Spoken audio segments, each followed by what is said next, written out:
Hey everybody, it's George here, and today I'm joined by a fellow Anderson. It's Robbie Anderson. How you doing, Robbie? I'm really good, thanks, George. Good. Well, thanks for joining me. And just for the benefit of everybody who's watching, Robbie is from Chimp Management, and I actually have a question for you, Robbie, which I'll ask you later. Is what your mum and dad thought when you told them you were going to go and work for Chimp Management? Must have been right. Well, that was money well spent on your education.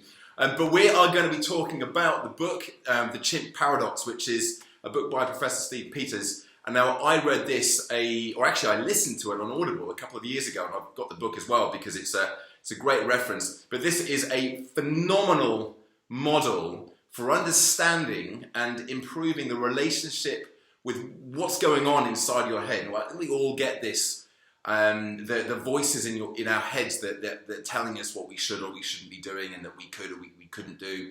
And the Chimp Paradox is a really, really simplified and usable model of what's going on. And Robbie is, I'll ask him to introduce himself in just a second, but he's going to explain a little bit more about that. And I want to focus our attention today, because it's such a broad range of people who are going to benefit from this information, but I want to focus on a group of people who I work with who are beginner runners, or should I say non-runners, who want to start learning how to run. Because there's often a lot of conversations that go on, some very interesting conversations that go on inside those heads. So, Robbie, we've obviously had a little chat just before we came on air here. But could you please explain what it is you do at Chimp Management and what the hell it's all about in the first place? Yeah, brilliant. First and foremost, hello to all of your listeners today. My name's Robbie Anderson, and I work with Chimp Management. And essentially, we're a company of psychologists and mentors. We've got a few doctors amongst our ranks and a psychiatrist. And essentially, we all come together under one simple pretense, which is just to help people to try and get the best out of themselves and others.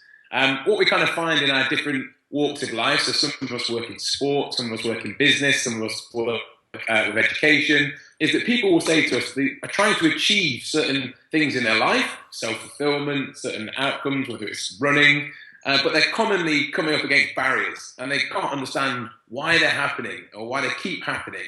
And what we do at Chimp Management is we try and help people to understand themselves a little bit better, try and give them an insight into their emotions, try and give them a skill set to actually manage their emotions, and then actually push them on to the kind of outcomes that they want to achieve, really. So as a company, we're more like a team. There's only started off as 1, 2, and 3 of us, and we're about 28 of us now. But across the board, we just really, really enjoy helping people understand themselves and get to the outcomes they want, really. Yeah, that's what I really want to focus on today. And it's not just the understanding of what's going on. I think the two of the major parts of the Chimp Paradox are understanding, first of all, yourself, and then understanding other people and the relationships between the two. But actually what I really want to get down to, the nuts and bolts today, of what we can do to improve this situation, improve our relationship once we've got this better understanding of what we can then do. And actually, if you wouldn't mind, tell us how you met Professor Steve Peters in the first place, because I think this is a great little story as well, of how we kind of explain things to you. Yeah, okay. Well, it's a good point. I think it's fair to say you need to understand where it comes from to understand where we are now. So I started working in professional sport with athletes, and they'd come to me and they'd have common problems. You know, they were saying to me that they weren't able to maintain their diet, or they weren't able to sustain the training they needed to, or that they had fear when it came to competition. And when I met Steve, I thought that I was interacting with athletes in this capacity. And he said, okay, let me just simplify things down for you. Let me show you what's happening inside the mind. So rather than looking at the symptoms, which is all these problems, let's have a look at the core, try and understand what we can do about it. So he gets out a napkin, we're at a service station, and he draws this model, a simplified version of the human brain. And within this simplified version, he was able to explain that actually there's 3 teams. And these 3 teams, they fight for the power.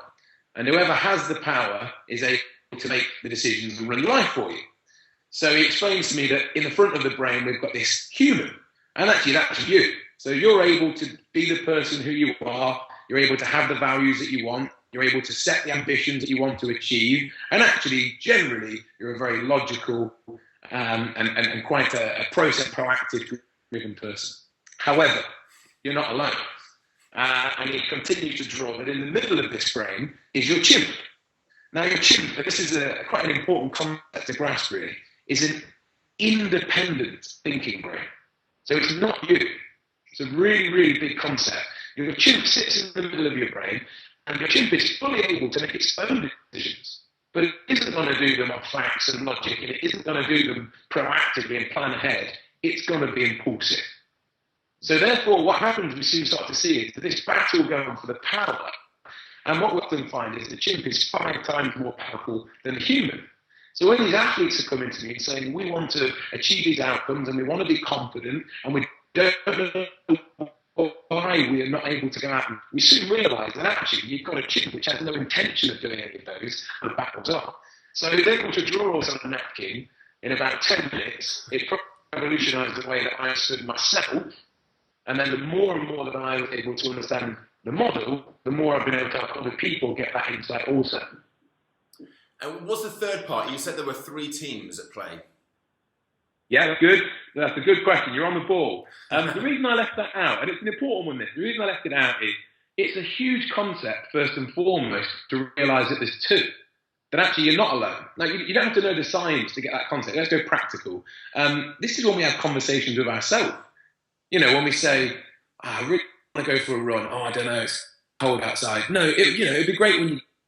We have this conversation all the time. So the 2 thinking brains are up and running, but what they both have sitting behind them is a storage unit. So let's imagine it to be like a computer. And what they can both do is they're both able to store helpful beliefs or helpful behaviours in the computer to get reference to it later. But of course, not everything that gets saved in there is going to be helpful, particularly if the chimp saving unhelpful things in there. So we've got this team, if you use them all together, who can really, really run your life to good effect. But if the blood's in the wrong part, then it'll overtake us and hijack us. So when people talk about the voice inside the head, and I use this in my book, Beginner's Guide for Non-Runners, I talk about how it's a perfectly normal thing to have these voices that say, you know, you can't do this, especially if you have a lot of evidence backed up from years and years and years of trying to do the thing, and then all of a sudden, you know, you try and do it again. Of course, you know, your voice is saying, well, you can't do it. You know you can't do it. So why are you bothering trying again? Is that the chimp? Is that what's happening at this point? Yeah, I mean, certainly if you were to start with the basics and say, right, what are you, the human, wanting to achieve? So let's say you said to me, I want to go out and I'd like to run. And I want to run every morning of the week because I see that's going to have a good outcome for my health. Okay? So you've made that decision. You want to do that. Then comes on the morning when you wake up, when you open the curtains, and your chimp now looks out, sees the rain. And it sees the rain and it sees the snow coming down, and it says, no chance. I don't feel like going out now. I'm not motivated to go and run in the cold, and I'm staying here. And now the battle's on. So fundamentally, you can simplify it down to saying, do I want the thoughts, feelings, and behaviours that I'm getting? And if the answer is no, it's likely to be a chimp. Right. Okay. Well, that's useful. And actually, there's 2 parts here that just made me think of that. There's the getting out the door in the first place, because a lot of people find that once they're out, they're okay. And this isn't just beginner runs. This is anybody who exercises. You know, I can't be bothered to go to the gym. Oh, I'll just go and just do a little bit. And when you're there, you tend to just get on and get cracking, and you have a great time.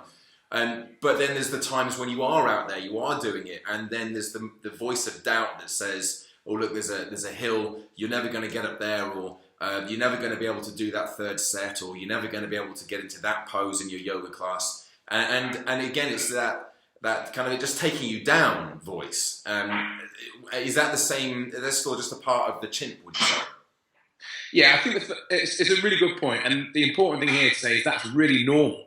Right. So often a lot of people will come to me and say, I have these feelings and thoughts, and everyone else seems to be able to control them, and why can't I, and why am I no good at it? And actually, what you're saying to me is it's a really normal experience to get these offers in your mind, which of that moment are very, very powerful. So to say, you know, midway through a run, for the chimp to be saying, this isn't very much fun, let's just stop, it will solve all the problems in the world if we just stop running now. And we know that's a powerful, powerful offer. It's normal and healthy, but it's not very helpful. Yeah. So in that instance, this is the book was called The Chimp Paradox. Your chimp can be your best friend, friend if it's on board. If it's motivated to get out the front door and go and run, your chimp will pick up your running shoes for you and take you out. If it doesn't want to go out, then you're really going to have a battle on, and you're going to have to work with your chimp and manage it to make sure that it comes with you around the run. That's where we're starting to talk about the thoughts and feelings you get en route. So this is great because it does explain why the curious title of the book, The Chimp Paradox, and it's because this isn't a bad thing. It's not, we're not trying to stop those voices. We're not trying to completely ignore it. We're just trying to improve that relationship with the chimp so that we, as you put it, you get it on board, and it actually helps you to achieve the things that you want to achieve. What impact does external influences have? Like, say you've had a really busy, tiring day at work and you've not slept very much the night before because your kids have been keeping you awake, but you've got in the diary you're going to go running at 6 p.m. after work. How does that compare to being on a nice, relaxing holiday and you're motivated to get up in the morning and go for a run as the sun comes up over the sea? Two very different scenarios. But I can imagine one being a little harder to stick to your guns on than the other. What's going on there from a psychological point of view? Yeah, it's an important question, and clearly it's one that if we get insight to what's happening, it can explain a lot of situations, and it can help us to solve them as we move forward. So, for example, there's sleep. So we'll all know anecdotally, if we don't sleep, then actually we can tend to be quite irritable, we can be agitated, we can be short-tempered. And I just stop and say again, do you want to be that way? Do you want to be an irritable person? Do you want to be short-tempered? Do you want to be snappy? Do you want to be demotivated? And the majority of people would say no. They say, I don't want to be that way. So again, we're going to say, okay, we know our chimp's agitated, we know our chimp's been activated by a lack of sleep. Now, you can liken this again to something like diet. If we don't eat enough calories within a day and we start to get low energies, again, we can become irritable, which again would be quite reasonable. If you starve your chimp of its sleep and if you starve your chimp of its food, it's going to have something to say about it. And when you then say to it, come on, let's go running, again, it's unlikely to want to play ball. So, example is a good one. It's on holiday, he's relaxed or she's relaxed, they're having a great time, nicely fed and watered. Why not go for a run? Probably going to have a chimp quite happy to do it in that situation. But if you put it in a stressful environment all day, it's particularly stressed from work, it comes home, it still hasn't eaten, you want it to go for the run, we're really now probably looking at an RSPCA case. We need to be helping out this poor little chimp rather than judging it, really. So I'm hearing two things from that. First of all, we need to take steps to manage these external stresses and resilience and making sure that we get ourselves to bed at a reasonable time, and we just kind of manage those things, but also understanding the impact that that's going to have on our internal motivation to go out and do the things that we said we were going to do. And really a kind of a knock-on effect from that is to maybe just not beat ourselves up about those things when it does happen, and give ourselves a little bit of slack when we understand what's happening and that it's not our fault, we're not weak or we're not ill-disciplined and a failure because of these things that are happening. Yeah, I think that's so important. It's very, very common that people come forward to us at a company at Chimp Management and say, I'm a really bad person, I'm unable to do this, I'm unable to do that. And it's a real shame, because actually the people who are coming forward are really, really driven, really, really dedicated, fantastic value systems. They really want to go out and be good, positive people. And what they're just not quite understanding at that time is there's an emotional machine which is hijacking them and actually stopping them from being the person they want to be. So what we're able to do, the way we set out the Chimp Paradox as a book, we actually deliberately put it into 7 sections. And the reason that was done is exactly what you've just described. You've got to start by understanding yourself. Yeah. Actually, you've got to understand that I've got this machine, and actually the blood supply can move around. And actually that at certain times, if I don't eat well and I don't sleep well, the chimp will have the blood. And it makes it less likely to do the things I want to do. So once you understand that, you can then start to move on to other areas, such as understanding other people, how do you get the best out of your relationships, how do we communicate well. But actually further down the line would be health. Because again, if you don't get that right, if you don't have your sleep right, it will come back round. So the book is set out in that way. But I think the most important thing you said there, George, and I'll just reiterate it again, it's so normal and healthy to have this chimp talking away to you all day And actually, the better you get at knowing it and managing it, the better relationship you'll have, and then it'll be your best friend. So should we get practical? Give an example of that. Yeah, let's do that, yeah. So the human, we're able to plan forward. Okay, that's part of the machinery we've got in our human team of the brain. So we're able to say, right, what do I want to achieve? And we might say, right, I want to go out and I'd like to get my 5K time within a certain band. Okay, and you can set your own ambitions on that. So we set this time. And then what we're going to say is, right, what's it going to take? So again, the human plans it out, how often we want to go running. And then they say, right, perfect, plan done. Shouldn't be a problem. And we know that isn't the case. Okay, we know it isn't, because people will say, a classic example is the New Year's Day resolution, where we make this fantastic New Year's resolution that this is the year we're going to get fit and everything will change. And of course, everyone sounds great. And 5 days later, it doesn't happen. Okay? Because what we're probably failing to plan for is actually when we make a plan, we've got to make it chimp friendly. Not just the ideal plan. We have to say, right, I want to hit this target because that would make me happy. I would like to go out running on all these times because that's part of the ingredients, that's part of the foundation stones. But also, how am I going to work with my chimp along the way? So, for example, I know I don't really like Thursday night running sessions because I am normally quite tired. So, do I do it with somebody else? Do I actually get a buddy? Because by having a buddy, now I have a bit more accountability. It's easy to just say, let's not do it. And also, it's fun to go running with someone else. You know, do I start planning my dinner around it so that actually I'm well fed before I get home, so there's not an impulsive decision of whether I go or not? You start to chimp-proof your plan, which actually means along the way, the probabilities of succeeding are far more higher. And if along the way you can't do a session, you don't beat yourself up. You say, that's part of life, but I'm not going to let my chimp now attack me. I'm going to say, okay, we'll plan next week to try and get around that. And now you're constructively looking at it. So the more you understand about what's going on, the easier it is to look at those situations, what might have previously been construed as failures, and to say, well, actually, no, well, this is probably what's happened. Why did that happen? What measures can I put in place so that it's less likely to happen again in the future? Yeah, exactly. Which is power back to you now. That's a really constructive position to be in, rather than beating yourself up and saying, I don't know why I keep failing. The reality is, it isn't you. You're a proactive person that can work and can plan and can move forward. You just need to recognise that at that time, the blood supply was with your chimp and it made an impulsive decision. Now, it's not to say we just blame our chimp for everything. You know, we can't now just say, well, it wasn't me, it was my chimp. Because ultimately, we're responsible for how it acts. It's like having a dog. You know, we can't just say it's going to do what it wants. We have to manage it and work with it. Now, dogs can be the most loving animals in the world and give us a load of happiness if we just get to know them and we get to manage them well. And it's no different from your chimp, really. Again, if you understand, actually, yeah, I got hijacked. I did get a little bit impulsive. You know, I saw the cookie jar. I said I'd have one. I actually ate 6. I don't want to do that. Right, what's practical now to avoid that next time? Yeah. You know, what's practical to get around that? Yeah, as soon as you say, well, just don't do that. Don't do that next time. That's not a practical solution. That's just berating yourself and probably increasing the amount of stress and guilt and other negative emotions that you feel from doing that. And now, Robbie, one of the interesting things that I've picked up on from our conversations and for the book is that the chimp is very much a personality, and it's not just another part of our brain. We talk about the human brain, which is us, but in the book as well, Steve Peters talks about giving your chimp a name and actually giving it this personality. How does that?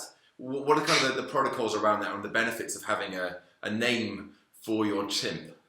Yeah, if you go and think of other people that you know well, it's very easy commonly to actually recognise the chimp in other people.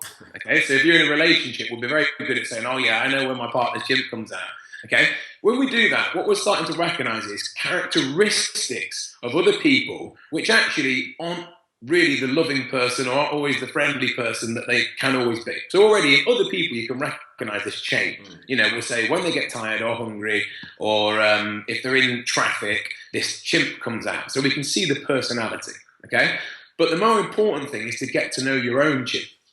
So actually, the naming thing can be helpful because what you soon recognise is, for example, if you choose to villainise your chimp, so let's say you might get of somebody in your life that hasn't been particularly helpful in one way or another, and we call our chimp that, which now means actually we look for behaviours in our chimp which are bad. But then we might not see good behaviours in our chimp. So actually when it's able to forewarn us, when it's able to look at body language of other people, when it's able to actually get on board with our running ambitions and get us out there and give us the drive, it can be your best friend. So the naming thing comes from the idea of, why not give a name to this chimp? Why not get to understand what it's about, when it does and when it doesn't help you, and actually let's try and get it on board. Because if you don't, it will carry on running away with your life as it can do anyway. Yeah. That's a great point, and certainly in the Facebook group that goes with the book Beginner's Luck Guide for Non-Runners, there's a lot of people talk about their chimp, because I obviously reference it in my own book. But then a lot of them have names for their chimp as well. So they'll call Gladys was on a roll today. She was really trying to get me to stop running, but I managed to convince her that we'd just try, see what it was going to be like. Which actually brings me to another point. Is in the book, Steve Peters talks about gremlins, and these are part of the computer, right? That kind of control how things are, the habitual behaviours. But one of the things that I found really, really powerful is the switch from using language like I should or I should not, and changing it over very subtly, but changing it to could. What's the significance of that as far as the chimp's concerned? If you think of it, the way the chimp works, just as it would in the wild, it's going to go out into its part of the jungle, and it's going to expect to see everything as it should be. That's the way the chimp thinks, okay? So when we, like I said, make a plan, which is we're going to run on these certain days, we expect it should be the weather we want it to be, okay? That's the way the chimp thinks. And then when it opens the curtains, it isn't there, okay? Now, behind that, as we said earlier, sits the computer with all our reference points. Now, if the chimp opens the curtains, sees this weather, doesn't really like the look of it, it looks just quickly into the computer to say, is there anything that I need to know? Is there anything that can help me in this situation? And like you said, if we have expectations there, which are, it should always be sunny, I should only run in nice weather, or I can only run in nice weather, they're quite black and white statements, aren't they?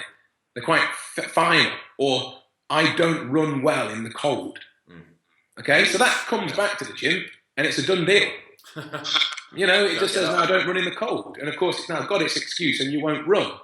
The reality, actually, is if we look and say, right, let's look how the human works a situation. This is a choice now. This is just your choice to which system we work with.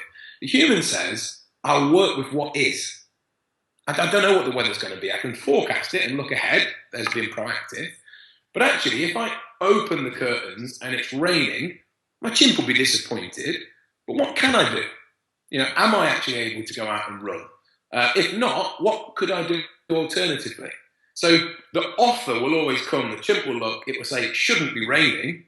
And what's in the computer could either support it, which is, hold on, let's be constructive. What could I do alternatively? Or it goes in the computer and there's the, I don't run in the rain. So people can also start to look, like you said, what's in the computer? Do we have unhelpful beliefs in there about ourselves, about situations, which actually we could tackle? We could tackle them head on if we identify them. If somebody said to me, oh, Robbie, I don't run. I'm not saying they do or they don't. I just ask, well, what do we mean run? And how far? And if they say, well, I don't run marathons, I'd say, me neither. Me neither. But how far do you want to run? And now they might say, well, actually, I only want to run around the block. So you can see sometimes managing your mind is about understanding that your human can choose targets and can set little goals along the way that your chimp's happy to come on, whereas your chimp will tend to be quite catastrophic and will use words like should and can't. That's a great example, actually. It reminds me of one of the classic phrases that many non-runners who want to become beginner runners and then experienced runners will say, and it's I can't run for a bus. And it's the belief that actually, running, the running needs to be at the sort of pace you would do if you were going to try and catch a bus that was about to leave imminently, which is going to be quite fast. And so one of the things that we try and encourage people to do is to slow down and to flip this whole belief of what running is. What does running mean? And as you said, it doesn't mean running marathons. It doesn't mean running at a particular speed. And by turning what we call the golden key and just trying to slow down as much as possible, you remove that pressure, that expectation. And that whole thing with, I should be able to run faster. Well, no. There's nothing you should be able to do. You could run faster later on, but actually if you slow down, then you can have the ability to run for longer periods of time, and you build up the confidence. So all we're doing there really, looking at the chimp model, is tapping into these gremlins, these beliefs that the computer holds about what we should or shouldn't be able to do, and giving the chimp that option of saying, well, actually, you know what, you don't have to run particularly fast or particularly far today. Just go out there and do it. And then, okay, fine, on board, let's go and get those trainers on. Yeah, and that's a good point there. So what we're saying is that people have very similar machinery in as much as a chimp is going to act like a chimp is always going to act. It will be impulsive. It will go off motivation. It will primarily work off its feelings. So if it feels like running, it will run. If it doesn't feel like it and you want to, the battle's on. Okay? So that's going to happen. However, how a person's machines, how their human, their chimp, and their computer interact is massively individual. And actually, that now can be quite exciting for people, because they go, oh, I wonder how my machine's running. And I wonder if what's in my computer is actually helpful to my chimp. Or actually, is there nothing in there? You know, does my chimp just go through every day feeling its way around, and then if it doesn't succeed, it beats me up and actually says, we're not good at this? Well, then we can help it out. We can put an arm around the chimp. You know, we can say, right, actually, let's have a look at this. What do we want to achieve? What are we going to try and do along the way? How do me and my chimp want to interact as we go? And if we hit little barriers, actually, what's behind that? Is it expectations of myself? Do I want to tackle those? Do I want to remove those? You know, do I want to look at things in a different way? And then that's power back to you, really. And that whole process is a skill. You know, it's just like getting physically fit, getting mentally fit is a skill. Yeah, and which, as you said, is exciting, because it means that it's something that you don't have to just live with. It's something that you can take actions and try to improve this situation by better understanding yourself, better understanding what's going on, and then taking these steps to incrementally improve your response to different situations. So, you know, I get very excited about the potential for change within all this, that you're not constrained to this fixed model of what your reactions will always be like. This is completely malleable and open to massive amounts of change. Yes. One more thing that I want to bring up, Robbie, which is something that a lot of people will talk about, and that's just the phrase like, I just don't feel motivated to train at the moment. It might be runners, it might just be I'd say general health and well-being and training and exercise. And how does the chimp sit with that? These ideas of some weeks, some months, you feel really super motivated and on it and training all the time and eating well as well, so we'll bring diet into this. And then other times just feeling like you're off the wagon and just not really kind of bothered and want to get back on, but just don't seem to be bothered about it. What's going on there that we can maybe try and get some understanding on? It's a good question, and it's a very common thing, isn't it? You know, yeah. I think many people will be able to say it, that they can relate to what you've just said. At a time in their life, they feel all for it and everyone's on board. At another time, they just can't seem to get the interest. Again, let's try and help your audience go back to, do you want to be up and down in motivation? You know, do we want to be having this flux? And most people, again, would say no. If by the way, if they say yes, I'm happy with that, no problem. So if they say, actually, no, I go up and down, then again, we know the chimp's responsible here. So the chimp is an impulsive machine. It reacts on what it sees right now, which means it reacts on motivation. So if it feels that it wants to get fit, it will be the thing that gets you to book up to the gym, and it will be off down there to buy the new running shoes. If it doesn't feel it's important right now, then it's not going to give you that motivation. So again, the secret here is to try and work with the human and say, what are we trying to achieve in the medium and long term? You know, what actually do we want to achieve? Is it important to us? I mean, really, you know, actually, if we're getting married on this said date and we want to look fantastic on our wedding day, that's really important to me. And the chimp probably puts his hand up and says, I agree. Right, now we put a plan together. And the important word now is, if you're going to put a plan together, you commit to it.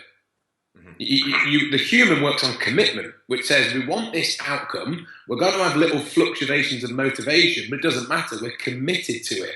which means now you're best to get chimp friendly, get your buddy on board, buy your new running shoes, track your progress. These are all things which help your chimp be motivated along the way. And that way, in a couple of months' time, you can look back and say, wow, I really did that.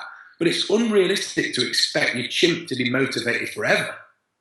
So actually, when you do go through a dip where you say, I got myself in great shape, I had my wedding, I'm going to have a bit of time off now. Recognize it for what it is. It's not a dip, it's a choice.